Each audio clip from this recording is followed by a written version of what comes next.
So you are thinking about moving to Colorado Springs. Well, hold on a second. It's not all cupcakes and candy corn here.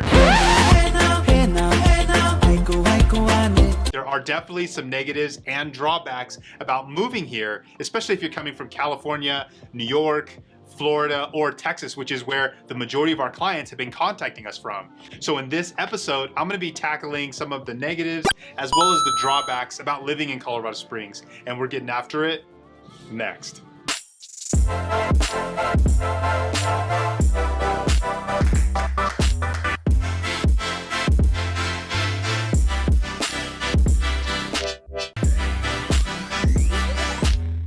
Hey, what's up everyone? Mark Davis here and welcome to the Colorado Springs Life. And if this is the first time to the channel and you want to know everything there is to know about living, working, and playing right here in Colorado Springs, then you've come to the right place. And if you're actually thinking about moving your family out to Colorado Springs or any of our surrounding areas, then give us a call. My team and I, we get contacted from folks all over the country and we absolutely love it. So reach out, give us a shout, shoot us a text, DM us, send us an email, whatever works best for you. We got your back when moving to the Springs. So you're thinking about moving to Colorado, are you? Well, today I'm gonna be talking about some of the negatives as well as drawbacks about living in Colorado Springs, just so that you can get your bearings and not have a complete culture shock. So without further ado, let's go ahead and see what's made my list. Okay, so let's go ahead and start with the pros about living in Colorado Springs. I'm gonna start with the weather. Colorado Springs has an average of 300 days of sunshine here, which is the third highest in the entire country. Sunshine on my shoulders makes me happy. Arizona and Hawaii have the first and second most sunshine year round, and then Colorado is third, which lends to a very mild climate. On most days, you can find people out enjoying the weather, hiking, walking trails, walking around their neighborhood, basically just having an all in all really relaxing lifestyle. So active outdoor lifestyle. Colorado Springs has a very active outdoor lifestyle. People love being outdoors here. They move here for that lifestyle, to be able to enjoy nature, to be able to pretty much go out of your backyard, outside of your house in your backyard, and have, you know, the Front Range Mountains, have just so many different things to do that are related to the outdoors, whether it's hiking and biking, camping, fishing, hunting, skiing, snowboarding, just anything that has to do with that lifestyle is really what Colorado is all about. I always say that, you know, I need to have at least 2 out of the 3: mountains, trees, and water, a body of water. So don't have the body of water here so much. I mean, we have a few lakes here and there in Colorado, some reservoirs and stuff like that, but we don't obviously have, you know, the ocean, right? So, but we do have mountains and we do have trees. So I need to have at least 2 out of the 3.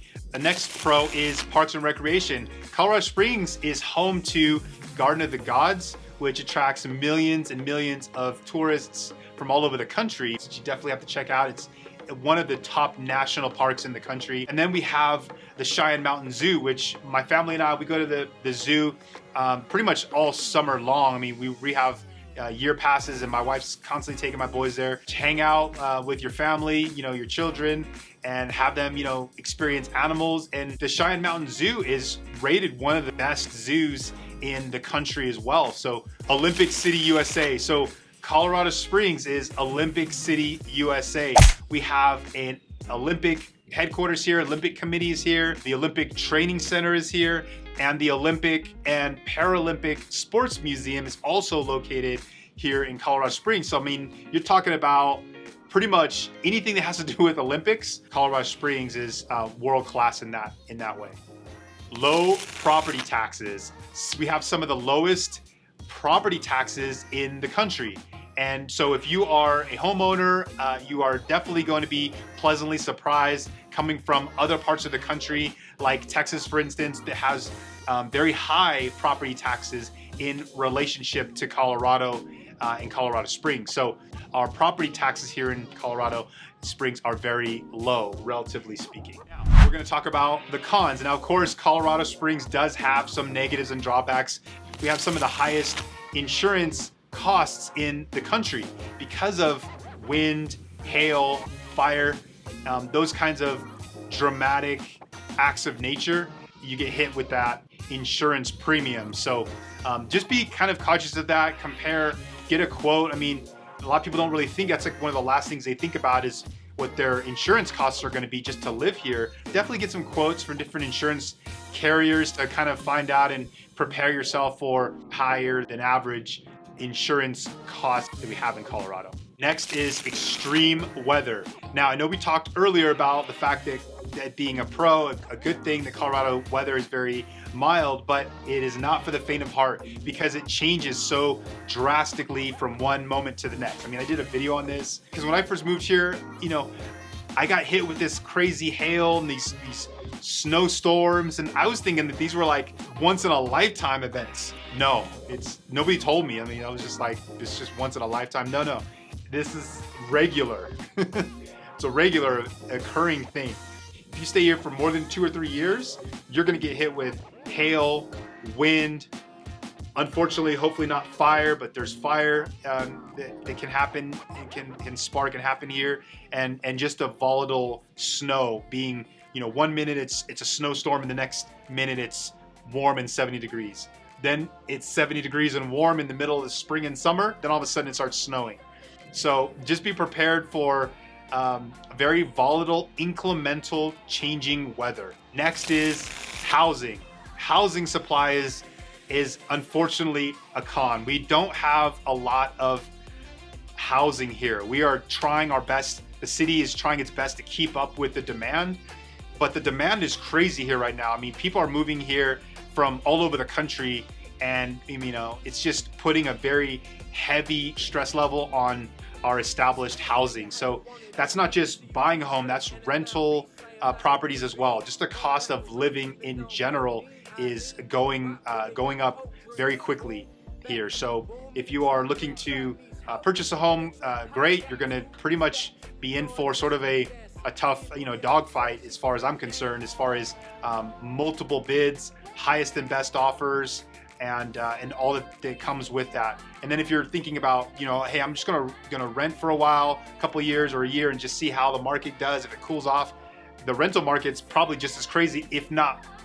crazier than the housing market. So just in general, be prepared to spend probably more than what you're used to spending, unless you're coming from the East or the West Coast. Next is new construction. Now, typically new construction for me is a positive thing, is a pro. But in this case, it's kind of a con. And the reason I say that is, as far as like new communities are concerned, new neighborhoods, they're thought about, they're planned, but they're very cookie cutter.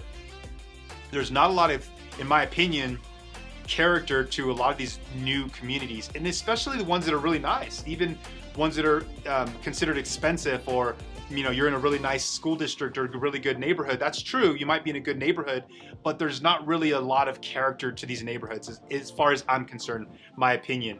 Sometimes they almost look too perfect. Everything's just kind of monochrome, and then that's one thing that's kind of a negative.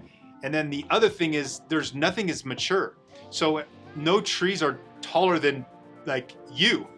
Like you're taller than most trees in these new neighborhoods. It's just kind of very synthetic.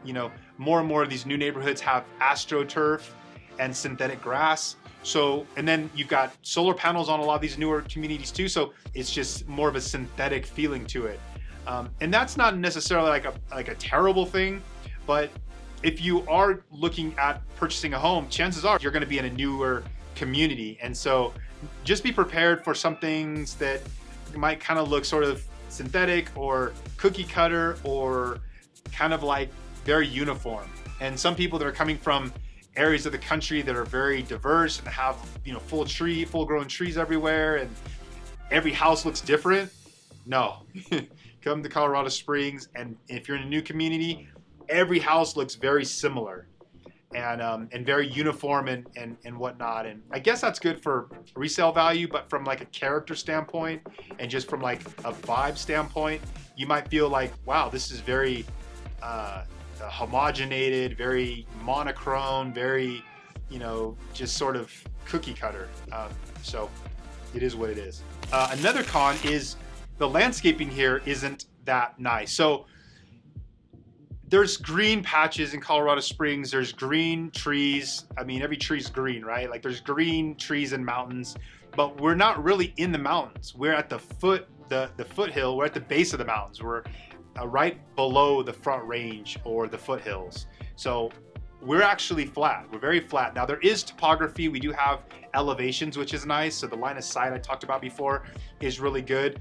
But there's some parts of like the south and back east where there's just every road is lined with trees, and you see trees everywhere all the time.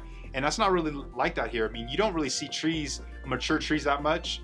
And unfortunately, it's very brown here. It's brown more than it is green. I'll say it that way.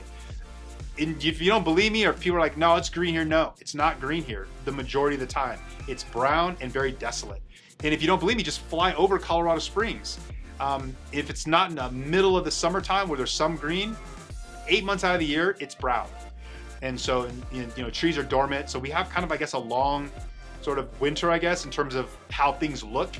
And they just kind of look brown most of the time. So, I mean, that's something that now it could be considered like rustic. Like you might say, well, it has a rustic beauty to it. And I guess that's the case. I mean, it kind of has like a high desert vibe to it, which can have its natural sort of inherent beauty if you're used to desert climates like Arizona or parts of California where it's brown too because you're in the desert and you're used to looking at things that are like a desert type of vibe, then you probably will like it here.